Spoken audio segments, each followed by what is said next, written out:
ዛሬ እናቶች ለትናንትና እናቶች ማጨብጨብ አለባቸው። እንዴት ወንደርፉል እንደሆነ እንደናንተ ይራቀቁም እንግሊዘኛ አይ ቲንክ ምናይስ አይሉ የሆነ የሚቀላቅሉት ነገር የለም።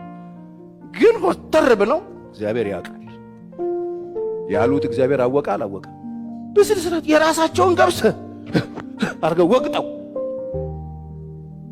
እንዴት አመኑ እነሱ ያድጋሉ ብለው እግዚአብሔር ባናት ወልዶ ባላባት የሆነው ባለስልጣን የሆነው ሀብታም የሆነው ማት ቁንጯ ከአገር ቤት መጥቶ አፈር ድሜ ገብታ በእጆቿ እንደዚህ አርጋ ቆፍራ ጎመን ተክላ የተከለችውን ጎመን ቀቅላ አብልታው እኮ ነው የቆመው።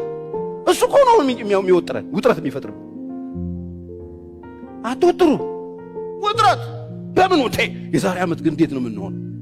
የዛሬ ዓመትን ጎትቶ አምጥቶ ዛሬ በዛሬ ዓመት ጉዳይ ኮሚቴ ሆኖ ቤት የሚበጠብጥ እንዴ? ዛሬ የጋገርሽውን መጀመሪያ ዛሬ ኪስ ያለውን መጀመሪያ ብላው እስቲ መጀመሪያ ብላው እስቲ መብላትን እርግጠኛው ለነገማ እግዚአብሔር አለ።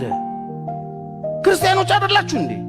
ውጥረት የምታመጡ ሰዎች ቤተሰባችሁ ሌላችሁ የምትወጡ ቤት ሲገቡ ውጥረት ስታገኟቸው ውጥረት ጭንቀት እንዴ? የሰው ህይወት አቀልሉ እንጂ ህይወታችሁ አልቀለለም እኮ ማለት ነው የምትወጥሩ ከሆነ